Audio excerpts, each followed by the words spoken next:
Dans les rues pluvieuses de Paris. Sous un ciel d'octobre qui pleure comme un amant trahi. J'ai entendu le cri étouffé d'un homme brisé au le mien. Peut-être. Ou le sien. Je ne sais plus. C'était la nuit où Lucas, mon colocataire au silence de pierre, a fracassé la porte de notre appartement du Marais d'un coup de poing rageur. Le visage ruisselant non pas de pluie, mais de larmes qu'il n'avouait jamais.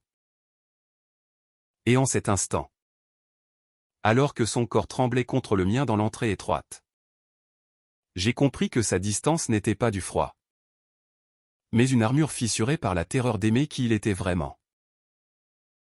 Alexandre. C'est moi. 28 ans. Un graphiste français aux racines ancrées dans les ruelles pavées de Montmartre, où ma mère m'avait appris à peindre les cœurs brisés sur des toiles fanées. J'avais fui l'étouffement familial pour cette ville de lumières éternelles, cherchant dans les cafés enfumés une liberté que je portais déjà en moi, celle d'aimer les hommes sans chaîne. Lucas était arrivé 3 mois plus tôt. Un Italien de 26 ans aux boucles indomptées et au sourire rare comme un soleil d'hiver à Milan. Il avait fui les collines ombriennes de son enfance, murmurait-il parfois, pour un nouveau départ à Paris. Ville des amours impossibles. Nous partagions cet appartement exigu au 3e étage, avec ses fenêtres qui donnaient sur les toits incés et les balcons fleuris de géraniums fanés. Au début, c'était pratique, loyers exorbitants pour un jeune designer comme moi. Et pour lui, barista dans un bistrot du quartier latin. Un refuge anonyme. Mais vite, ces silences m'ont rongé comme une énigme non résolue. Les premiers jours, je le voyais à peine. Il rentrait tard. Le parfum de café et de tabac froid collé à sa peau olive. Et disparaissait dans sa chambre aux murs tapissés de posters jaunis de Fellini. Buonasera.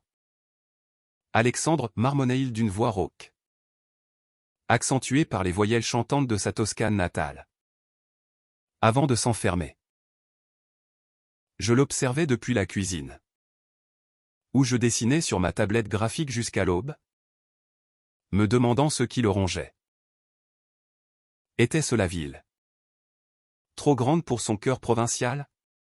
Ou quelque chose de plus profond? Une ombre qui dansait dans ses yeux noisettes quand il croyait que je ne regardais pas? J'essayais de briser la glace, un café partagé le matin. Une invitation à un vernissage au Louvre. Viens.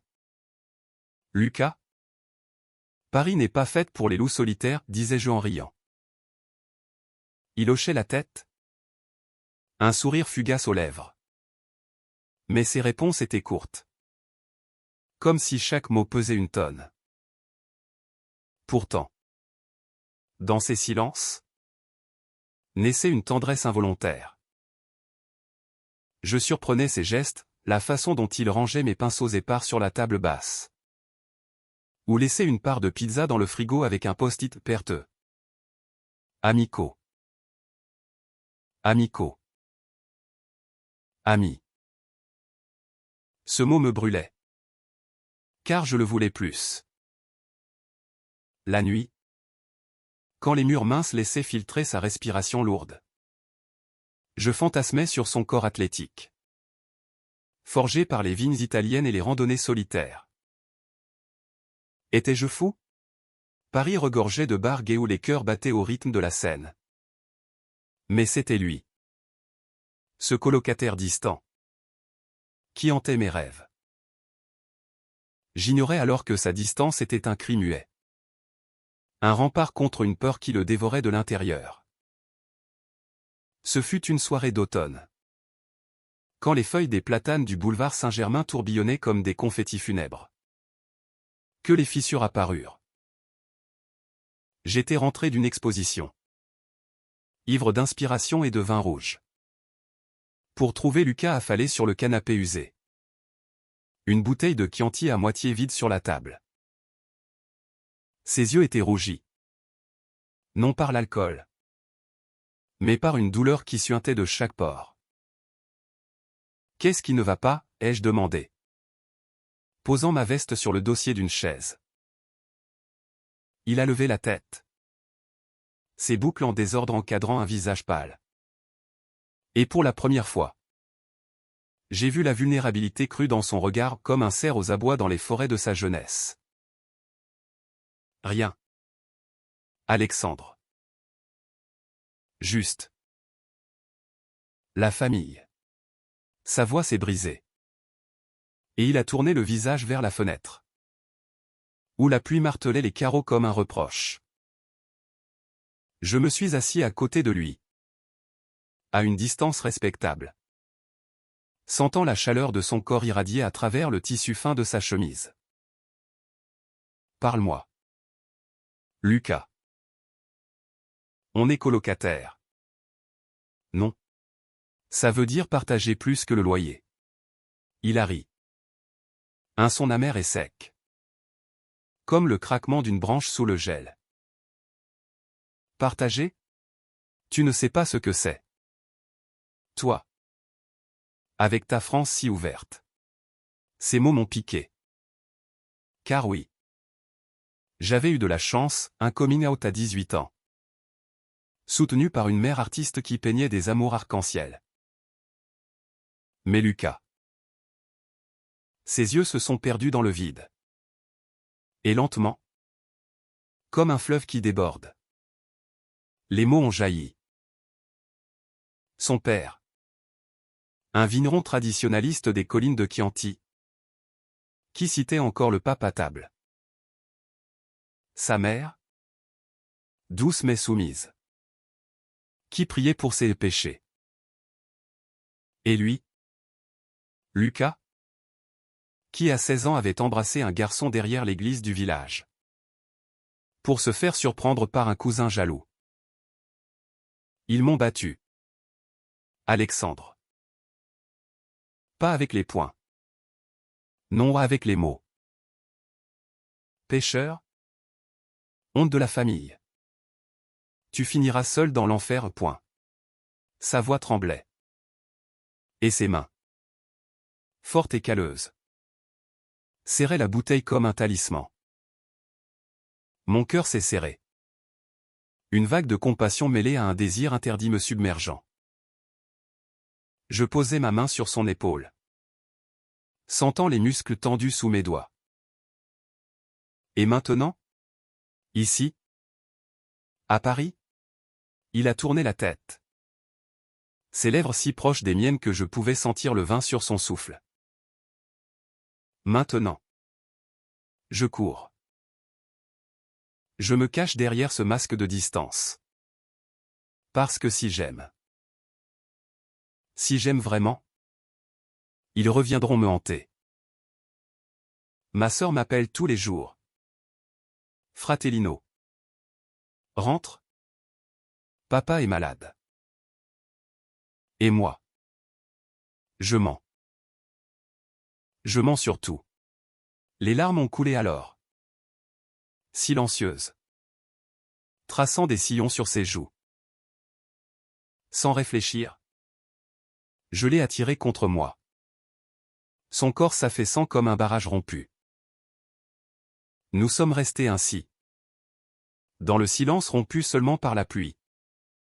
Et pour la première fois, j'ai senti son cœur battre contre le mien à un rythme erratique. Effrayé. Mais vivant. Les jours suivants furent un tourbillon doux amer. Lucas s'ouvrait par bribes. Comme un coquillage forcé par la marée. Nous marchions le long de la Seine au crépuscule, où les ponts illuminaient l'eau comme des veines d'or. Et il me racontait ses rêves d'enfance, devenir chef dans un restaurant étoilé. Loin des vignes étouffantes. Mais aimer un homme? C'est un péché que même Paris ne peut absoudre. Si la peur est en moi. Je lui parlais de mes propres batailles, le premier baiser volé dans un métro bondé. La nuit où mon père, un prof d'histoire rigide, m'avait chassé pour déviance. La peur nous forge. Lucas? Mais elle ne doit pas nous briser. Nos mains se frôlaient accidentellement ou pas sur les rambardes froides. Et chaque contact était une étincelle. Bientôt, la romance s'insinua. Subtile comme la brume matinale sur les Tuileries.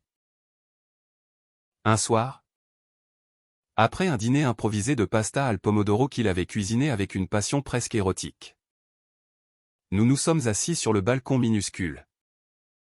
Une bouteille de Bordeaux entre nous. La tour Eiffel clignotait au loin. Un phare pour les âmes perdues. Alexandre, murmura-t-il. Sa voix un velours râpé. Et si je t'embrassais? Juste pour voir si la peur s'envole. Mon pouls s'emballa. Et avant que les mots ne sortent, ses lèvres ont trouvé les miennes douces. Hésitantes, puis affamées. C'était un baiser qui goûtait le sel des larmes et le miel de l'espoir. Un serment scellé sous les étoiles parisiennes. Nos corps se pressèrent, explorant les contours interdits. Dans la chambre où les draps froissés devinrent témoins de nos vulnérabilités nues. Mais la kermesse ne dura pas. La peur de Lucas, ce monstre aux griffes acérées, revint sous la forme d'un appel nocturne. Sa sœur. Voix hystérique au téléphone, papa est mourant. Lucas. Il veut te voir avant la fin. Rentre. Pour l'amour de Dieu. Il raccrocha. Blême. Et se recroquevilla sur le lit. Je ne peux pas. Alexandre. Pas comme ça. Pas avec toi dans mon cœur. La nuit fut un cauchemar, il erra dans l'appartement comme un fantôme.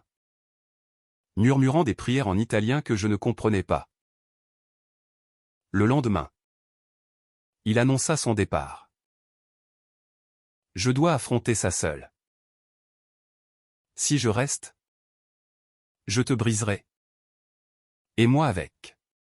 Mes protestations furent vaines, ses yeux. Froid à nouveau. Masquaient une tempête. Les semaines qui suivirent furent un vide hurlant. Paris. M'amuse.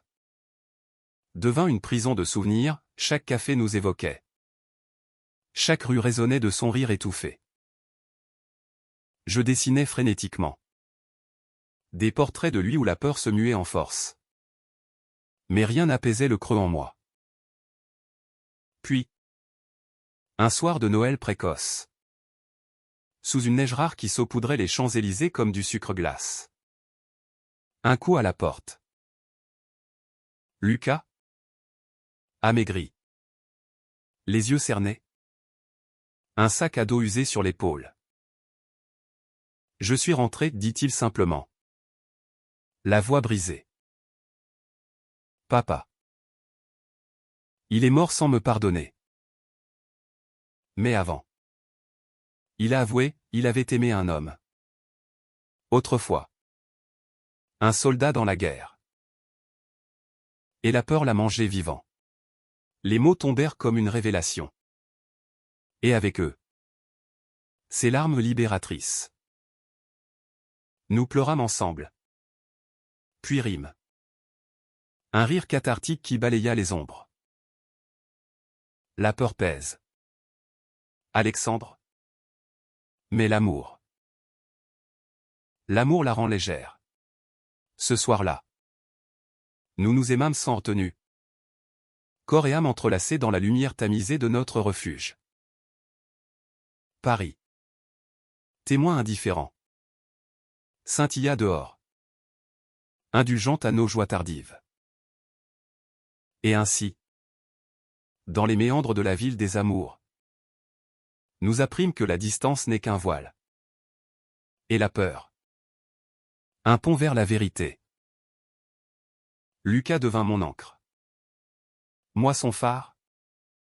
Et ensemble, nous tissons une vie où l'humanité triomphe des chaînes invisibles. Les matins suivants étaient un ballet de tendresse nouvelle. Lucas, libéré de son carcan. Se levait tôt pour préparer des espressos corsés. Son accent chantant emplissant l'air de promesse. Buongiorno. Amor, murmurait-il en m'embrassant le front. Ses boucles chatouillant ma peau. Amor. Ce mot, si simple, portait le poids d'une révolution. Nous explorions Paris comme des amants novices, promenade main dans la main le long du canal Saint-Martin. Où les péniches paraissaient sous les saules pleureurs, dîner volé dans des brasseries du quartier des Halles. Où il me nourrissait de bouchées de foie gras en riant de mes grimaces. Tu es si français.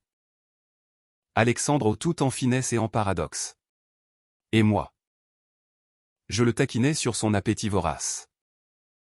Vestige de ses racines paysannes. Toi. L'italien. Tu manges comme si demain n'existait pas. Mais sous cette idylle. La kermesse couvait encore.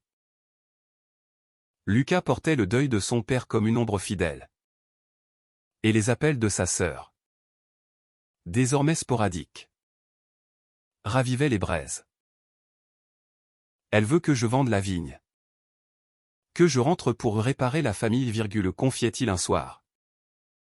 Allongé contre moi. Sa tête sur mon torse. La lune filtrait à travers les volets, peignant des rayures d'argent sur nos corps nus. Mais réparer quoi? Un mensonge vieux de génération?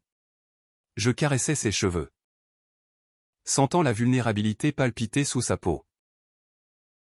Peut-être que réparer, c'est choisir la vérité.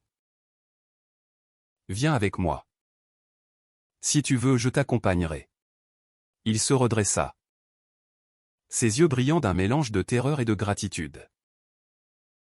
Tu ferais ça? Pour moi. Un étranger brisé. L'hiver s'installa. Mordant. Avec ses vents glaciaux qui fouettaient la Seine en vagues furieuses. Mon travail florissait, une commande pour une expo sur les identités queer au centre Pompidou.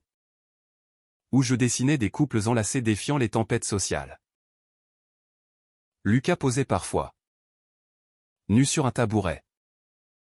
Son corps sculpté par le labeur capturant l'essence de la résilience. Peins-moi pas comme un saint, plaisantait-il. Mais comme un homme qui a saigné pour être libre. Ses sessions étaient intimes. Chargées d'une électricité qui débordait sur la toile et dans nos lits. Nos amours étaient fiévreux. Explorateurs, ses mains fortes traçant des cartes sur ma peau. Mes lèvres apprenant les secrets de son cou. Là où battait une veine comme un aveu. Pourtant. La peur ressurgit sous un ciel de plomb. Lors d'une visite impromptue. Sa sœur, Isabella, débarqua un après-midi. Valise à la main. Ses yeux sombres au miroir des siens scrutant notre nid d'amour avec suspicion. Lucas? C'est quoi cet appartement? Et ce colocataire? Elle était belle. Farouche.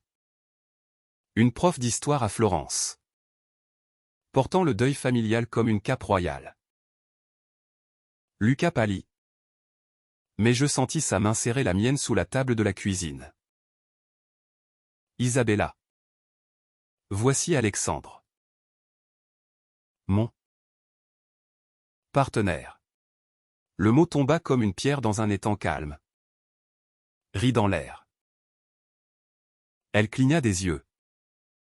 Puis éclata en sanglots. Partenaire? Tu veux dire? Comme papa l'aurait haï. La révélation coula alors, elle savait. Pour leur père. L'amour caché avec ce soldat napolitain pendant la Seconde Guerre. Il m'a tout dit sur son lit de mort. Protège ton frère. Bella. Ne le laisse pas vivre ma cage. Point. La soirée fut un tourbillon d'émotions, vin rouge coulant à flots. Confession murmurée autour de la table bancale. Isabella nous raconta les lettres jaunies trouvées dans le grenier familial. Des missives enflammées d'un amour interdit. Censuré par la honte catholique. Papa t'aurait aimé. Lucas? Si seulement il s'était pardonné. Pour la première fois. Lucas pleura ouvertement devant elle. Et elle l'étreignit. Sœur et frère unis dans la guérison. Moi. J'étais le pont. L'étranger bienvenu. Servant des olives et des fromages en écoutant. Le cœur gonflé d'une humanité partagée. Cette nuit-là. Après son départ. Lucas et moi fîmes l'amour avec une douceur nouvelle. Comme si le monde entier validait notre union. Le printemps arriva. Libérateur. Avec ses cerisiers en fleurs le long des boulevards. Lucas lança son propre food truck. Sapori d'Ipora saveur de peur. Un clin d'œil ironique à son passé. Servant des plats fusion italo-français dans les marchés de Bastille. Je l'aidais. Dessinant les logos colorés de cœurs entrelacés en arc-en-ciel. Notre amour s'épanouit publiquement, baisers volés sous les arcs de triomphe. Danse lente dans les bals musettes de Belleville. Mais la kermesse frappa à nouveau. Plus vicieuse, un article dans un journal local. Un voisin homophobe qui nous avait vus enlacés et avait cancané. Des déviants dans le marais. Les insultes en ligne pleuvaient. Et Lucas? Encore fragile. Se referma comme une huître. Je ne peux pas. Alexandre. Pas encore. Il ira les nuits.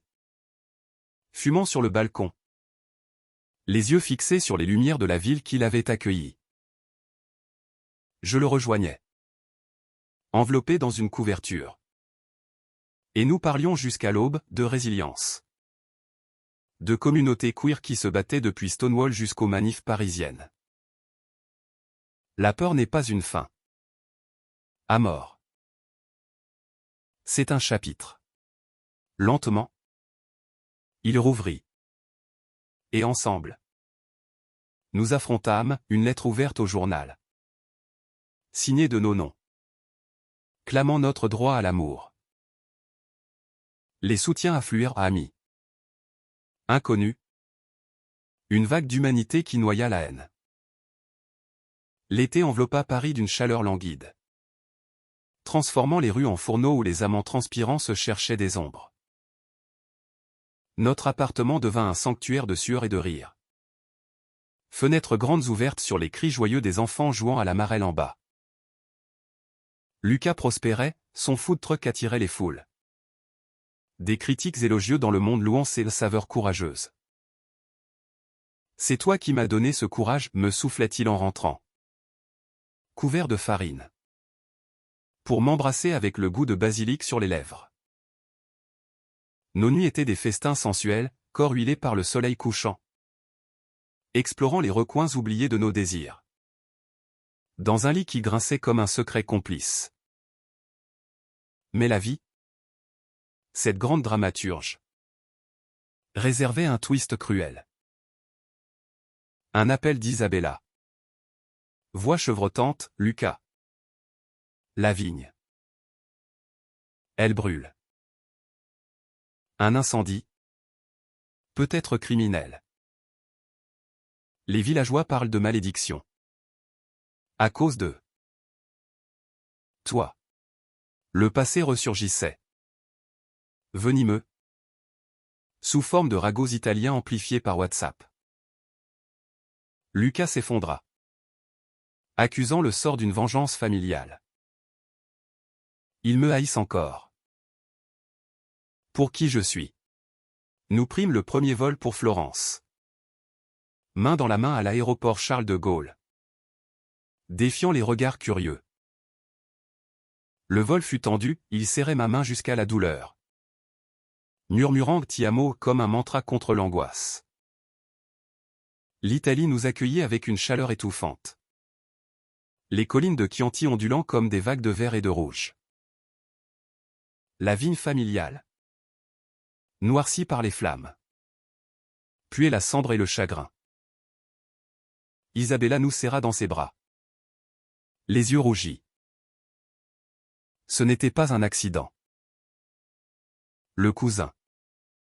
Celui qui t'a surpris autrefois. Il a avoué. Pour purger le péché au point. Lucas chancela. Le visage déformé par une rage ancienne. Il paiera. Mais au lieu de violence, nous optâmes pour la justice, dépôt de plainte auprès des carabiniers. Témoignage d'Isabella sur les abus passés. Moi. L'étranger français. Je tins la main de Lucas lors des interrogatoires, traduisant ses peurs en mots calmes. Tu n'es pas seul, lui rappelai-je dans la petite auberge où nous logions. Nos corps se levant pour chasser les fantômes.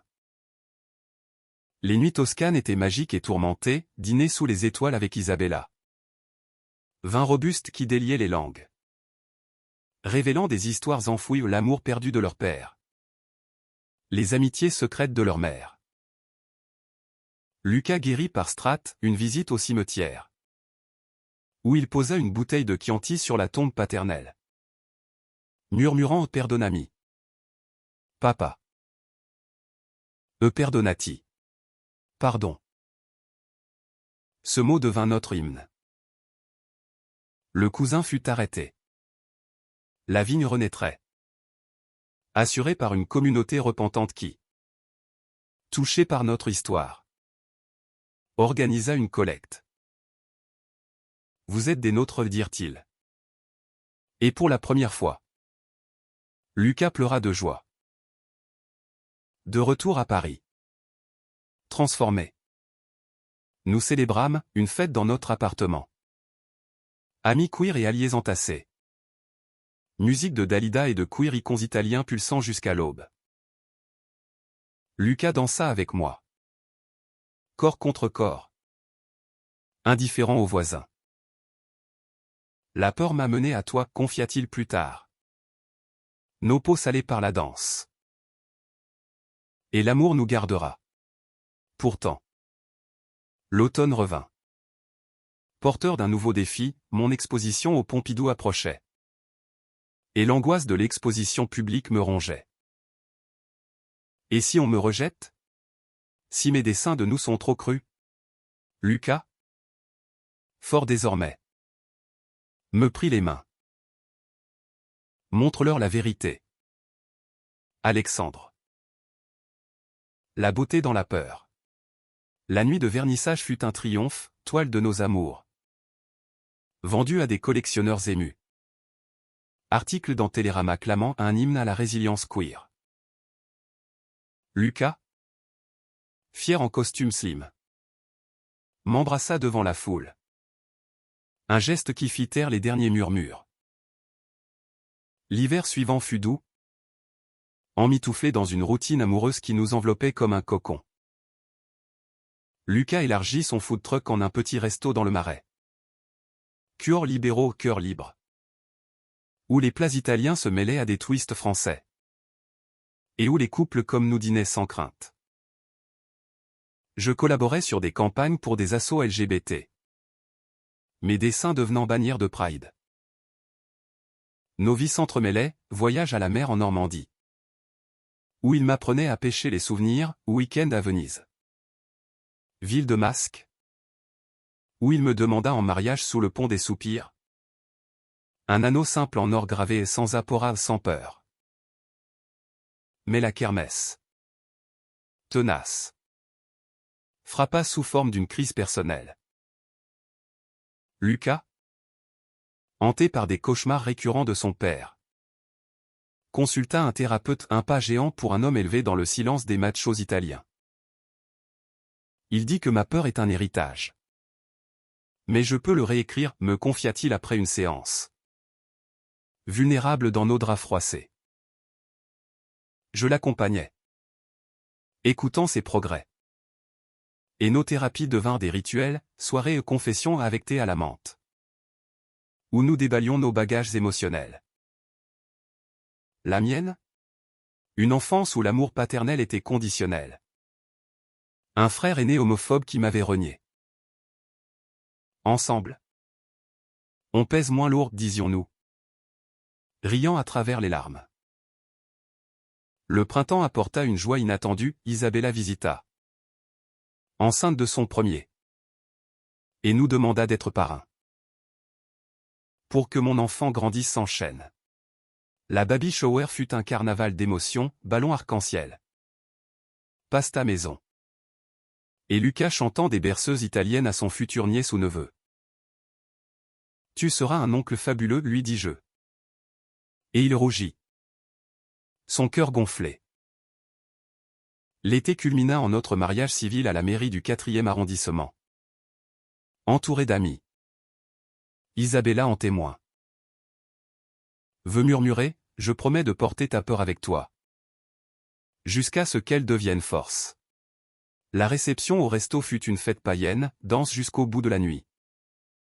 Toast à l'amour victorieux. Mais au milieu des rires. Un appel, un ami commun signalait des menaces en ligne contre notre resto. Vestige de l'homophobie résiduelle. Lucas pâlit. Mais se redressa. Pas cette fois. On affronte. Nous lançâmes une campagne, vidéo de témoignages. Incluant Isabella et des villageois italiens repentis. La solidarité explosa aux dons. Soutien. Une pride flash mob devant le resto. La peur collective se mua en mouvement. Rappelant que l'humanité brille dans l'empathie. L'automne nous trouva solides. Ancrés dans une maturité amoureuse. Lucas forma des jeunes cuisiniers queer. Leur enseignant non seulement les recettes, mais la résilience. Moi. Je publiais un graphic novel. Poids des ombres. Inspiré de notre histoire, un best-seller qui toucha des cœurs du monde entier. Nos lettres de fans affluaient, votre amour m'a donné le courage de coming out. Nous lisions ensemble. Émus. Dans notre nouveau balcon agrandi par une rénovation. Pourtant. Une ombre plana, ma santé. Un diagnostic de dépression saisonnière. Amplifié par le burn-out créatif. Je me sens vide. Lucas. Comme si la peur me rattrapait. Il devint mon pilier, promenade thérapeutique au bois de Boulogne. Où les feuilles rousses chutaient comme des aveux, massage doux le soir. Ses mains magiques chassant les démons. Ton poids est le mien. À mort. Laisse-moi le porter. Sa patience. Forgé dans sa propre forge. Me guérit aux thérapies. Yoga. Et surtout. Son amour inconditionnel. Le Noël fut magique, voyage en Italie pour la naissance du bébé d'Isabella. Une petite Sofia aux yeux de Lucas. Il la berça. Larmes aux yeux. Murmurant un nom à Verpora. Piccolina. La famille s'agrandissait. Un cercle d'acceptation. Le printemps ramena la vie, notre premier anniversaire. Célébré sur une péniche privée sur la Seine. Avec feux d'artifice privés et promesses renouvelées. Mais la kermesse finale surgit, une invitation à témoigner devant une commission parlementaire française sur les droits LGBT. Suite à des violences croissantes. Lucas hésita. La peur ancestrale remontant. Et si je ne suis pas assez fort? Je le pris dans mes bras. Tu le es. Pour nous. Pour Sofia. Pour tous ceux qui tremblent encore. Son discours fut un chef-d'œuvre, voix ferme. Accent chantant. Racontant son chemin de la honte à la lumière. La peur pèse. Mais partagée. Elle vole. Les applaudissements tonnèrent. Et les lois avancèrent à un legs humain. L'été nous offrit un répit béni, sabbatique en Provence. Louant une masse isolée parmi les lavandes violettes. Jour paresseux, Lucas cuisinant des ratatouilles fusion. Moi esquissant des paysages de son dos nu contre l'horizon. Nuits étoilées. Amourland sous les cyprès. Où nous rêvions d'adoption. D'une famille à nous. Un enfant qui grandira sans nos peurs, murmurait-il. Sa tête sur mon ventre. De retour. Défi mineur, gestion du resto en boom. Mes deadlines pour un film d'animation queer. Mais notre lien. Trempé au feu. Résistait. Isabella visita avec Sophia. Et les rires d'enfants emplirent l'appart, un avant-goût de joie. L'automne apporta une surprise, Lucas. Proposé pour un prix culinaire international. Pour un Italien queer à Paris? C'est un rêve. La cérémonie à Lyon fut tendue, juge conservateur. Mais son plat a un tiramisu aux saveurs de liberté au conquis. Victoire. Embrassade. Et un toast à l'amour qui défie. Pourtant. Une nuit. La peur chuchota, un accident mineur en moto pour moi. Hôpital. Lucas veillant. Visage ravagé. Ne me laisse pas. Alexandre. Ma guérison fut sa renaissance, il organisa des ateliers et cuisines thérapeutiques pour survivants de trauma. Le Noël fut familial, vol à Florence. Fête avec Isabella. Sophia trottinant. Lucas raconta des contes italiens à la petite. Infusant d'espoir. Le printemps fleurit en projet, nous achetâmes un petit cottage en Normandie pour des retraites. Un havre pour couple queer. Rénovation joyeuse, Lucas peignant les murs de couleurs vives. Moi dessinant des fresques d'amours éternels. L'été, Pride à Paris. Nous en tête de cortège. Bannière clamant en poids partagé. Foule en liesse. Et au milieu. Un baiser qui scella notre légende. L'automne, lancement de mon film. Lucas à ma première. Larmes partagées devant les critiques élogieuses. Tu as capturé notre âme, dit-il. Hiver doux, Noël avec Sophia. Qui appela Lucas Zio à mort. Rêves d'adoption se concrétisèrent au papier en cours. Le cycle recommença. Mais plus fort, printemps d'adoption réussi. Un garçon de 5 ans. Matteo. Aux yeux curieux. Apprentissage chaotique. Rire. Nuit blanche, amour multiplié. Été, famille recomposée en Provence. Matteo apprenant l'italien de Lucas. Français de moi. Automne, Matteo à l'école. Nos carrières florissantes. Mais focus sur l'équilibre. Hiver, Noël magique. Cadeau d'âme plutôt que de choses. Année filaire. Peur devenue souvenir. Amour un phare. Lucas et moi. Gris aux tempes. Main dans la main sur notre balcon. Regardant Paris scintiller. La distance est éteint l'heure, murmura-t-il. La vérité. Un cadeau. Et dans cette ville d'amours infinis. Nous savions, l'humanité se mesure à la capacité d'aimer malgré la peur.